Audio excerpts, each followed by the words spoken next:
Assalamualaikum warahmatullahi wabarakatuh. Hai semuanya, selamat pagi, selamat datang kembali di channel YouTube RSN Utuban featuring Al-Uswah. Dan pada pagi ini dengan sangat antusias sekali, kenalkan saya Dr. Juanda Akbar, ditemani dengan rekan saya yang luar biasa. Please welcome Dr. Bill Iftah. Ya, beliau adalah salah seorang dokter umum di Rumah Sakit RSN Utuban. Sebelumnya kita sapa dulu, selamat pagi dokter.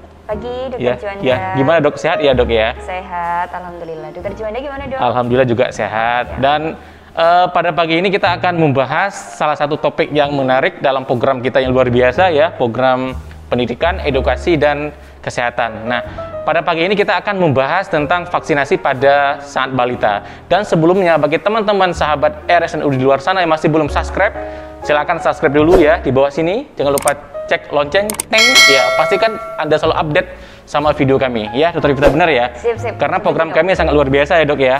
Sudah banyak teman-teman di luar sana yang feedbacknya positif semua dok ya.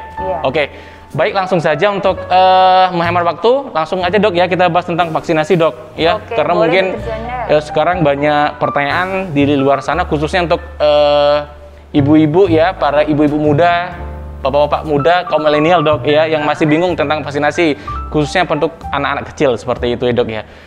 By the way dok, untuk vaksinasi sendiri ya dok, vaksinasi itu apa sih dok ya? Pengertian secara umum mungkin dok bisa dijelaskan? Oke. Ya, makasih waktunya Dokter Juanda. Saya senang banget hari ini bisa bareng sama Dokter Juanda. Kita ketemu di program RSN Utuban bareng dengan Al-Uswah, itu di program edukasi pendidikan dan kesehatan. Jadi gini Dokter Juanda, vaksin itu adalah sebuah bahan atau zat yang isinya adalah bakteri atau virus yang dilemahkan atau yang mati. Terus gitu dok ya.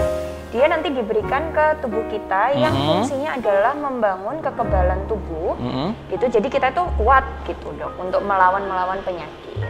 Gitu, wow menarik ya. Jadi vaksin itu dari suatu zat dok ya, biologis, baik itu kuman dok ya yang sudah dilemahkan atau dimatikan dan yang dimasukkan ke dalam tubuh dok ya. Mungkin sekarang pertanyaan saya sama teman-teman di rumah ya dok ya, untuk vaksin sendiri gimana ya dok ya, untuk mekanisme kerjanya seperti apa ya dok? Mungkin bisa dijelaskan biar kita sama teman-teman pemirsa channel YouTube tidak bingung lagi dok. Gimana dok ya? Jadi gini Dokter Juanda, sebelum kita kayak bagaimana sih caranya vaksin itu kerja, kita tuh harus tahu gimana sistem imun kita atau kekebalan tubuh kita untuk memerangi penyakit. Jadi kan tubuh kita sudah didesain ya dok, kalau misal ada benda asing, entah itu bakteri atau virus gitu, pasti tubuh kita akan melawan gitu. Pokoknya itu ancaman lah untuk tubuh kita. Pasti kita punya namanya sistem imun atau kita punya tentara itu nanti kita untuk melawan bakteri-bakteri tersebut. Nah, nanti vaksin ini kan isinya tadi saya sudah sebutkan kalau dia bakteri atau virus yang dilemahkan atau yang sudah mati gitu. Fungsinya nanti jadi gini, waktu bakteri atau virus yang sudah dilemahkan itu masuk ke dalam tubuh kita, nanti sistem imun kita itu akan pertama recognize dok, jadi akan mengenali dulu, ini ada benda asing kayak gitu dok.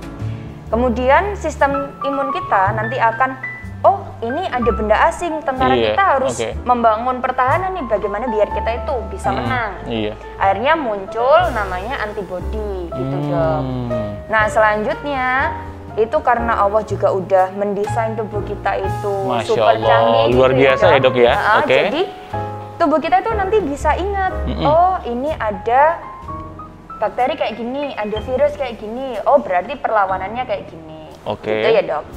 Nah, dengan vaksin ini nanti begitu kita disuntikkan vaksin atau kita diberikan lewat mulut oral gitu, nanti tubuh kita akan langsung ini tahu, ini kita nanti perangnya sistemnya kayak gini gitu.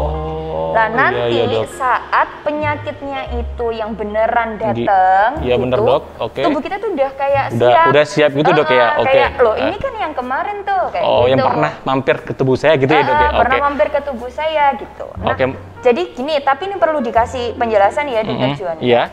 Jadi vaksin itu karena sudah mati atau yang dilemahkan, jadi dia tidak akan membuat yang sakit tersebut. Jadi misal kita ini vaksin polio, itu ya dok, itu memang bahannya adalah dari virus polio yang udah dilemahkan atau udah mati. Jadi kita itu nggak sakit polio, gitu. Tapi kita sudah mampu menciptakan kekebalan untuk melawan virus polio. Wow banget. Saya rasa penjelasan cukup jelas ya teman-teman sahabat RSN Utuban. Jadi intinya vaksin itu suatu zat yang dimasukkan ke tubuh, harapannya bisa menimbulkan atau memicu antibodi kita ya. Sehingga suatu hari nanti dok ya, misalkan ada penyakit beneran datang, jadi antibodi tubuh kita sudah siap. Seperti itu mungkin Dokter Ifta. Baik, terima kasih Dokter Ifta. Dok, mungkin sekarang banyak juga ya dok ya yang dipertanyakan sama teman-teman di sana. Dok, misalkan saya kok habis vaksin itu ada yang panas dok ya, kemudian juga kok di tempat bekas vaksin terasa sakit, mungkin juga ada yang keluhannya diare dan sebagainya dok ya. Mungkin ada penjelasan nggak dok ya? Mungkin kenapa sih kok ada efek simpang seperti ini dokter? Jadi memang pemberian vaksin itu kita ada namanya efek samping gitu. Tapi memang itu minor atau ya ringan lah dokter gitu. Karena memang vaksin ini sebelum digunakan untuk masyarakat luas, itu sebelumnya para peneliti itu udah kayak melalui banyak tahap uji klinis gitu dok, udah ada banyak fase-fasenya gitu sebelum akhirnya ini aman digunakan untuk masyarakat umum gitu. Dan memang secara berkala para peneliti itu juga kayak memonitor gitu dok, jadi untuk keamanannya itu juga terjaga. Memang ada yang sampai risikonya ada berat, cuman itu sangat jarang terjadi. Jadi manfaat vaksin itu lebih besar dibandingkan risikonya. Nah ini teman-teman, jadi poin yang paling penting di sini adalah manfaat dari vaksinasi sendiri itu jauh lebih besar dibanding dengan resiko yang sangat-sangat kecil dan sifatnya hanya sementara dok ya. Betul. Jadi untuk teman-teman jangan pernah ragu akan vaksin. Bahkan sebelum vaksin yang lagi booming COVID dok ya, sudah banyak vaksin-vaksin di zaman dahulu dok ya. Iya betul dok, vaksin itu pertama kali udah ada dari tahun 1700-an. Jadi udah berapa ratus tahun yang lalu dok, kan lama banget tuh Dan. Dok, sekarang ini dok, kita kan lagi ngomong tentang balita nih dok ya. Iya betul. Kira-kira dok, mungkin ada saran nggak dok untuk vaksin yang diwajibkan, yang wajib untuk anak kecil apa ya dok ya? Atau mungkin vaksin yang sunat dan wajib lah dok, mungkin bisa dijelaskan biar ibu-ibu yang di luar sana bisa segera vaksinasi anak-anak yang belum vaksin dok. Jadi kalau sesuai rekomendasi Dokter Anak Indonesia ya, Dokter Juanda, jadi kalau anak-anak dari mulai umur 0 bulan atau baru lahir sampai 5 tahun itu vaksin-vaksin yang wajib itu contohnya adalah hepatitis B, terus BCG, untuk TB, terus ada untuk difteri, pertusis, tetanus atau DTP, terus ada juga vaksin yang untuk campak, untuk MMR, itu dia termasuk vaksin-vaksin yang wajib. Tapi ada juga vaksin yang memang tidak diwajibkan oleh pemerintah. Jadi maksudnya wajib ini adalah wajib dari pemerintah gitu.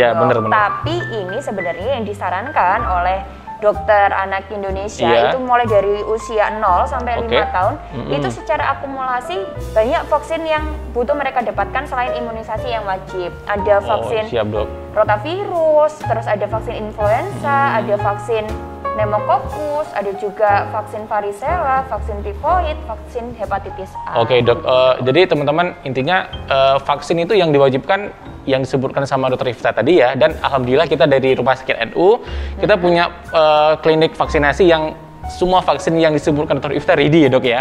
Jadi untuk ibu-ibu yang belum vaksin silakan datang ya, segera vaksin biar anak-anaknya di rumah sehat semua gitu dok ya. Iya betul. Dok, by the way nih dok ya, kan sekarang untuk lagi booming dok untuk vaksin COVID dok ya, mungkin untuk anak-anak usia yang di bawah 12 tahun masih belum ada vaksin untuk COVID dok ya, masih dalam tahap penelitian dok. Betul. Ada nggak sih dok saran atau rekomendasi dari WHO dok untuk anak-anak yang belum divaksin COVID, ada nggak vaksin apa dok?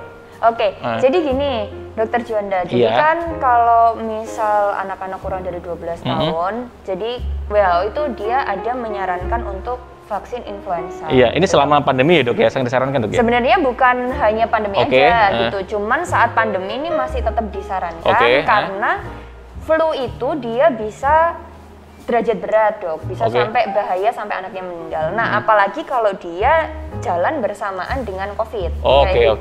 Jadi paling enggak jangan sampai terjadi keparahan penyakit akibat flu. Nah tapi dok ada penelitian yang ngomong kalau misal vaksin influenza itu, jadi ada uji sekitar ada 21.000 orang gitu ya dok.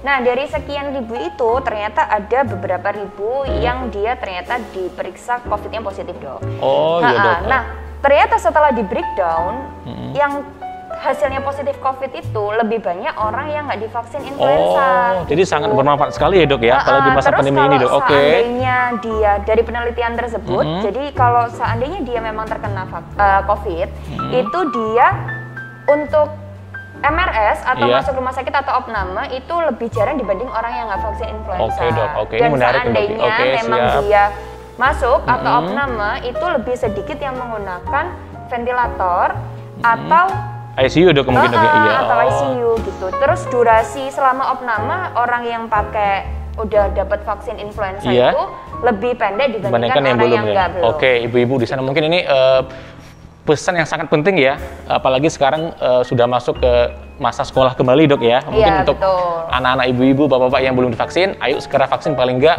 walaupun sekarang belum divaksin COVID karena masih tahap penelitian, kita vaksin influenza dulu dok ya, karena itu sangat membantu juga ya. Sangat membantu karena memang anak-anak kan juga sering batuk. Iya benar sekali ya. Mungkin banyak sudah penelitian dari luar negeri tadi dok ya, seperti penjelasan Dr. Ivita yang sudah membuktikan dok ya, kalau misalkan manfaat dari vaksin influenza di masa pandemi sangat direkomendasi sekali dok ya, seperti itu. Iya, jadi memang ada penelitian yang mengatakan kalau dia bermanfaat selama pandemi. Oke, baik.